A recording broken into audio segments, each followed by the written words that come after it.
Friends, welcome to study कर। मैं हूं आपका दोस्त प्रभाकर। डेली करंट अफेयर्स में आज हम 9 फरवरी 2023 के मोस्ट इंपोर्टेंट करंट अफेयर्स के क्वेश्चन डिस्कस करेंगे। तो आप इस लेक्चर को बहुत ही ध्यान से लास्ट तक जरूर देखिएगा। लास्ट में आपसे एक क्वेश्चन पूछा जाएगा तो उसका आंसर आपको कमेंट बॉक्स में देना है।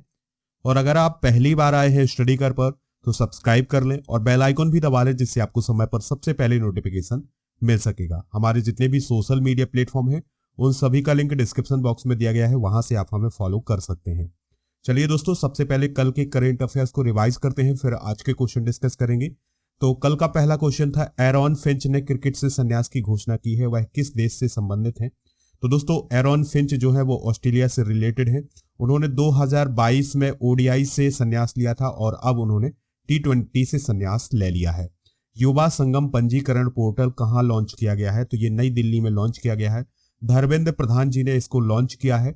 और दोस्तों, इस युवा संगम पंजीकरण पोर्टल के माध्यम से क्या होगा कि जो नॉर्थ ईस्ट के स्टूडेंट हैं वो भारत में आकर के, यानी कि जो शेष भारत है वहां पर आकर के वहां के कल्चर को समझ सकते हैं, और जो शेष भारत के जो स्टूडेंट है वो नॉर्थ ईस्ट में जाकर के वहां के कल्चर को समझ सकते हैं। प्रसिद्ध पार्श्व गायिका वाणी जयराम का निधन हो गया है। उन्हें किस वर्ष पद्म भूषण से सम्मानित किया गया है? तो 2023 में उन्हें पद्म भूषण से सम्मानित किया गया है। काला घोड़ा कला महोत्सव 2023 का आयोजन किस राज्य में शुरू हुआ है? तो दोस्तों, ये महाराष्ट्र में शुरू हुआ है। और महाराष्ट्र में किस स्थान पर? तो याद रखिएगा, ये मुंबई में शुरू हुआ है। पीएम कुसुम योजना को किस वर्ष तक के लिए बढ़ा दिया गया है? तो 2026 तक के लिए बढ़ा दिया गया है। और इस पीएम कुसुम योजना में क्या किया जाता है दोस्तों कि जो किसान होते हैं उनको सोलर प्लांट लगाकर दिए जाते हैं सरकार के द्वारा, उसके लिए कुछ सब्सिडी भी प्रदान की जाती है। राष्ट्रीय आइस हॉकी चैंपियनशिप 2023 का खिताब किसने जीता है? आईटीबीपी ने जीता है। आईटीबीपी ने किसको हराया था? लद्दाख को हराया था। आर्द्रभूमि बचाओ अभियान की शुरुआत किस राज्य से हुई है? तो इसकी शुरुआत गोवा से हुई है। और इसकी शुरुआत किसने की है? तो दोस्तों, भूपेंद्र यादव ने की है, जो कि हमारे देश के पर्यावरण मंत्री हैं। और आर्द्रभूमि दिवस भी याद रखिएगा कब मनाया जाता है? 2 फरवरी को मनाया जाता है। हाल ही में भारत ने किस देश को 50 बसों की आपूर्ति की है? तो श्रीलंका को 50 बसों की आपूर्ति की है। और दोस्तों, एक पॉइंट और याद रखना है कि 6 फरवरी को श्रीलंका का स्वतंत्रता दिवस मनाया गया है और इसी अवसर पर भारत ने 50 बसें जो हैं वो श्रीलंका को प्रदान की हैं। कौन सा राज्य अगले 2 वर्षों में ग्रीन हाइड्रोजन हब स्थापित करेगा? तो केरला करेगा। केरला के चीफ मिनिस्टर याद रखिएगा पिनाराई विजयन है और आरिफ मोहम्मद खान वहां के गवर्नर हैं।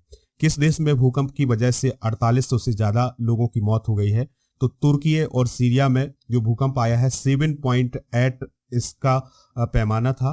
तो दोस्तों, इस भूकंप के कारण ये जो आंकड़ा है वो बहुत ज्यादा हो गया है। अब जो आंकड़ा है वो 11,000 के आसपास हो गया है। ठीक है दोस्तों, चलिए दोस्तों, अब हम बात करते हैं आज के पहले क्वेश्चन की। इसरो और नासा के द्वारा निसार उपग्रह किस वर्ष लॉन्च किया जाएगा? बहुत ही इंपॉर्टेंट क्वेश्चन है, आने वाले एग्जाम में पूछा जा सकता है, तो आप इसमें स्टार जरूर लगाइएगा। तो आपसे क्वेश्चन ये भी बन सकता है कि निसार उपग्रह को किसने किसने डेवलप किया है? तो इसरो ने और नासा ने, दोनों ने मिलकर के इस उपग्रह को डेवलप किया है और ये दोनों मिलकर ही इसको लॉन्च करेंगे 2023 में। ठीक है दोस्तों, तो सितंबर 2023 तक इसको लॉन्च किया जा सकता है। निसार का फुल फॉर्म जरूर याद रखिएगा, NASA ISRO synthetic aperture radar. ठीक है दोस्तों, और निसार उपग्रह को नासा और इसरो के द्वारा बनाया गया है। यह उपग्रह पृथ्वी का अवलोकन करेगा। किसका अवलोकन करेगा दोस्तों? पृथ्वी का। इस उपग्रह के माध्यम से पृथ्वी और बदलती जलवायु को बेहतर ढंग से समझा जा सकेगा। और इस उपग्रह को बनाने में नासा और इसरो के बीच 2014 में एक एग्रीमेंट हुआ था। और इस उपग्रह का जो वजन है वो है 2800 किलोग्राम। ठीक है, कितना है? 2800 किलोग्राम है। यहां पर आप नोट कर लें। नासा के बारे में बात करते हैं तो नासा का फुल फॉर्म होता है national aeronautics and space administration और इसका गठन हुआ था 19 जुलाई 1948 को। इसका हेडक्वार्टर कहाँ है? वाशिंगटन डीसी में है। और इसके जो प्रशासक हैं वो है विल नेल्सन। ठीक है दोस्तों, तो ये जो नासा है ये अमेरिका की अंतरिक्ष एजेंसी है। उसी प्रकार से भारत की भी अंतरिक्ष एजेंसी है जिसका नाम है इसरो। ठीक है, इसरो का फुल फॉर्म क्या होता है? Indian space research organisation. इसका हेडक्वार्टर कहाँ है? बेंगलुरु में है। इसके वर्तमान अध्यक्ष कौन है? एस सोमनाथ। तो ये सारी जानकारी जो है नोट कर लें, एग्जाम के पॉइंट ऑफ व्यू से बहुत इंपॉर्टेंट है। अगला क्वेश्चन है, एटीडी बेस्ट अवार्ड 2023 से किसे सम्मानित किया गया है? बहुत इंपॉर्टेंट अवार्ड है। और दोस्तों, एटीडी जो बेस्ट अवार्ड है ये अमेरिका में प्रदान किया गया है। तो किसको प्रदान किया गया है? एनटीपीसी लिमिटेड को प्रदान किया गया है। एनटीपीसी का फुल फॉर्म याद रखिएगा, national thermal power corporation of India इसका फुल फॉर्म होता है। तो अभी हाल ही में इसे एसोसिएशन फॉर टैलेंट डेवलपमेंट यानी एटीडी अमेरिका के द्वारा एसीडी बेस्ट अवार्ड 2023 प्रदान किया गया है। एनटीपीसी के बारे में कुछ इंपॉर्टेंट बातें डिस्कस कर लेते हैं। तो इसकी स्थापना 1975 में हुई थी। ये भारत सरकार के अंतर्गत काम करता है और दोस्तों ये कोयला से बिजली बनाने का काम करता है, ठीक है। और इसका मुख्यालय है नई दिल्ली में। इसके अध्यक्ष और प्रबंध निदेशक कौन है? गुरदीप सिंह है। आपके लिए दोस्तों और भी इंफॉर्मेशन है पुरस्कार और सम्मान से रिलेटेड, क्योंकि यहाँ पर अवार्ड की बात आई है तो कुछ और अवार्ड डिस्कस करते हैं।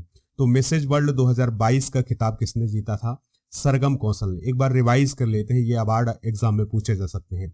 रोहिणी नैयर पुरस्कार सेथरी कैम संगतम को मिला है। टाइम पत्रिका का पर्सन ऑफ द ईयर 2022 का अवार्ड मिला है यूक्रेन के राष्ट्रपति व्लादिमीर जेलेंस्की को। PETA India person of the year का अवार्ड मिला है 2022 का सोनाक्षी सिन्हा को। जेसीबी साहित्य पुरस्कार मिला है खालिद जावेद को, इनकी पुस्तक पैराडाइज ऑफ फूड के लिए।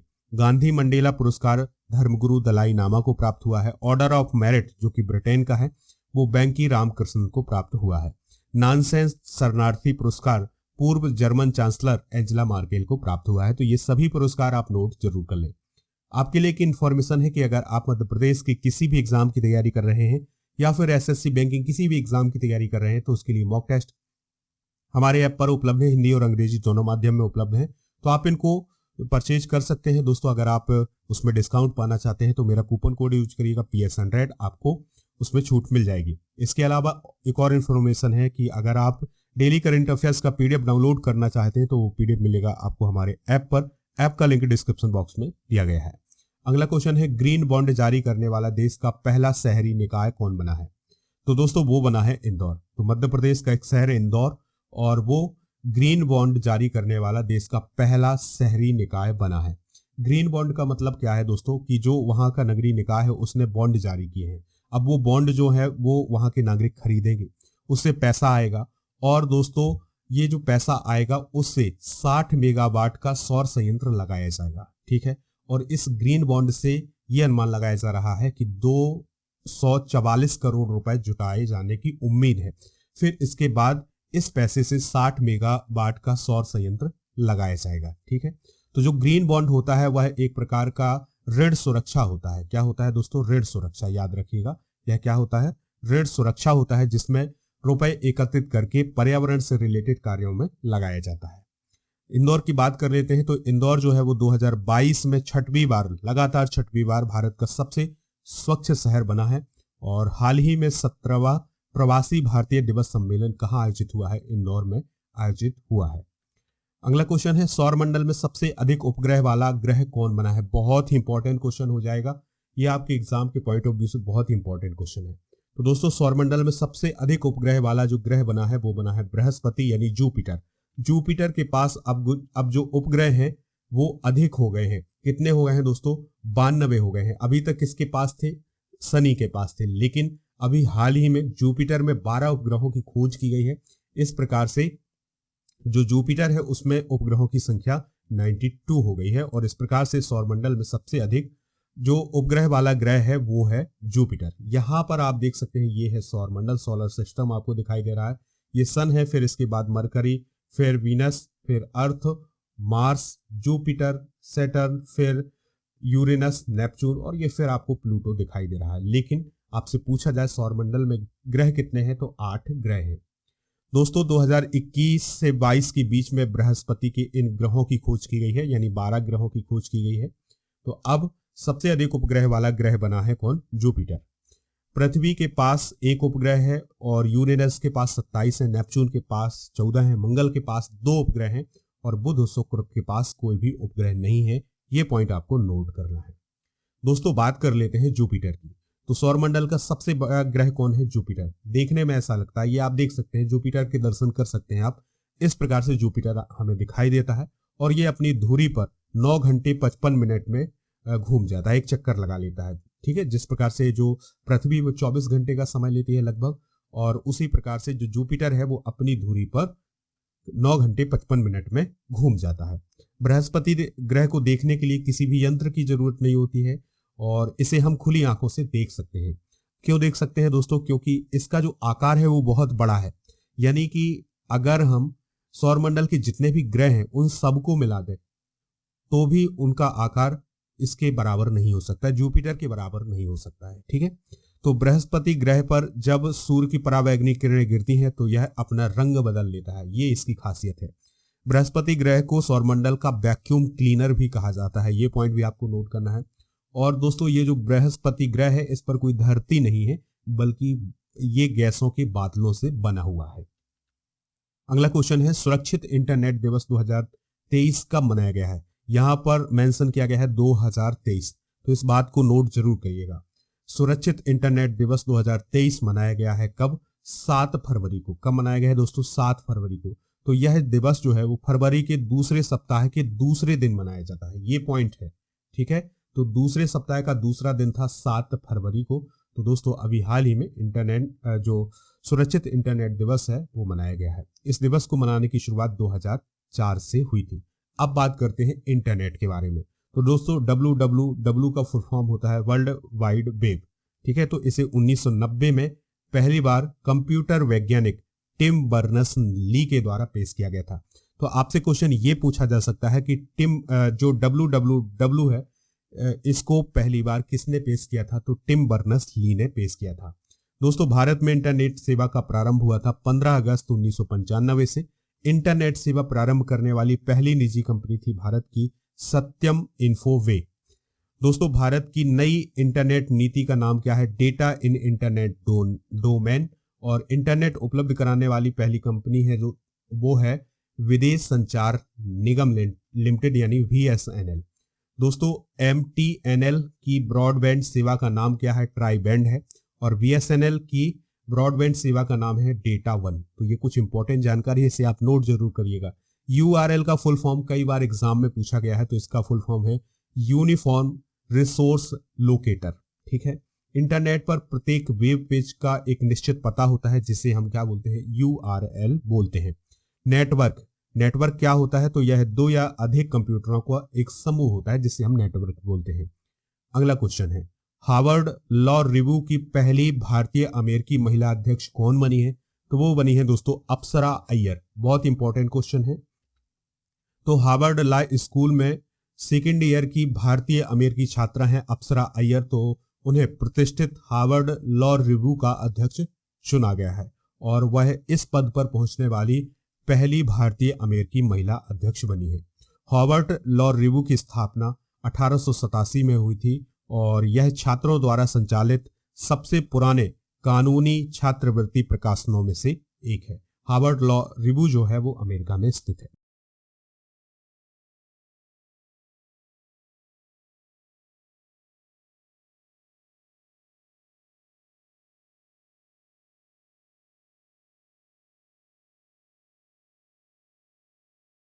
अगला क्वेश्चन है, हाल ही में किस एयरक्राफ्ट कैरियर पर हल्के लड़ाकू विमान पहली बार उतारे गए हैं? आंसर हो जाएगा इसका INS विक्रांत।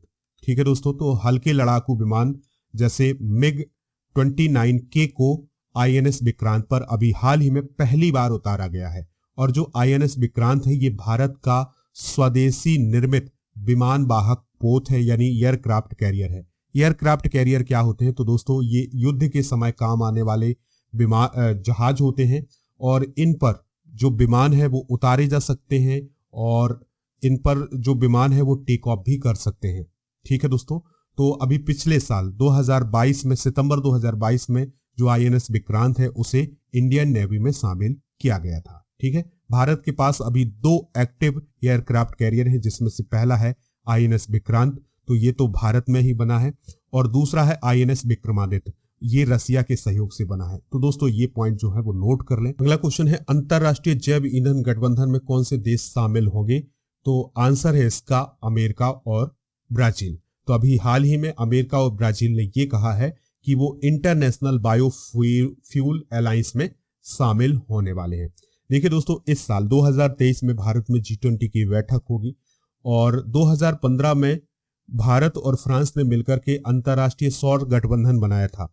अब इसमें 100 से अधिक देश शामिल हो गए हैं। पहले शुरुआत में भारत और फ्रांस थे, अब 100 से अधिक देश इसमें शामिल हो गए हैं। उसी प्रकार से भारत भी ये चाह रहा है कि अब अंतर्राष्ट्रीय जैव ईंधन गठबंधन शामिल हो, बने एक। ठीक है, तो इसमें अमेरिका और ब्राजील ने सहमति प्रदान कर दी है। उन्होंने ये कहा है कि वो इंटरनेशनल बायोफ्यूल अलायंस में शामिल होने वाले हैं, हो सकते हैं वो इसमें शामिल। अब ये दोनों देश इसलिए इंपॉर्टेंट है क्योंकि ये दुनिया में सबसे बड़े बायोफ्यूल के मार्केट हैं। जो ईंधन में अमेरिका नंबर 1 पर है और ब्राजील नंबर 2 पर है। बायोडीजल और एथेनॉल उत्पादन में दोनों अग्रणी हैं। साथ ही वे दुनिया के एथेनॉल का उत्पादन 84% करते हैं, यानी दुनिया का जो एथेनॉल बनता है पूरी दुनिया में उसका 84% उत्पादन ये दोनों देश करते हैं।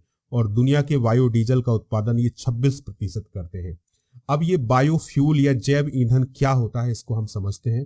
तो दोस्तों, जो हमारे कृषि का कचरा होता है, ठीक है, उससे बनता है बायोफ्यूल।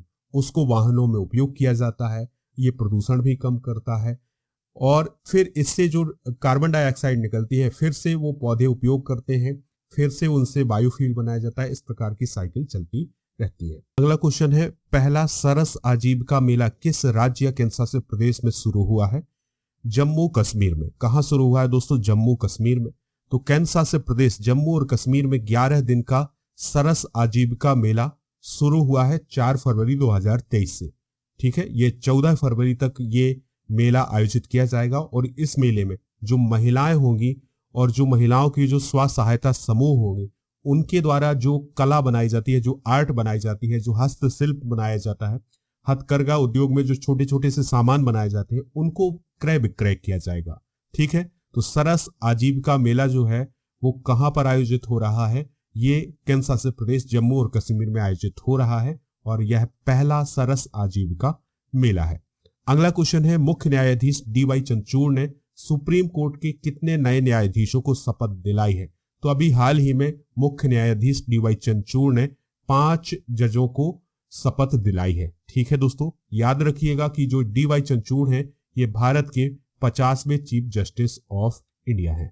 ठीक है, तो 6 फरवरी को सुप्रीम कोर्ट में 5 नए न्यायाधीश आ गए हैं। कौन कौन है? पंकज मित्तल, संजय करोल, PV संजय कुमार, असहदुद्दीन अमातुल्लाह और मनोज मिश्रा। ये सभी जो हैं वो जज बन गए हैं अब सुप्रीम कोर्ट के। और इस प्रकार से अब सुप्रीम कोर्ट में जो न्यायाधीशों की संख्या है वो 32 हो गई है। और अधिकतम संख्या कितनी हो सकती है? 34 हो सकती है।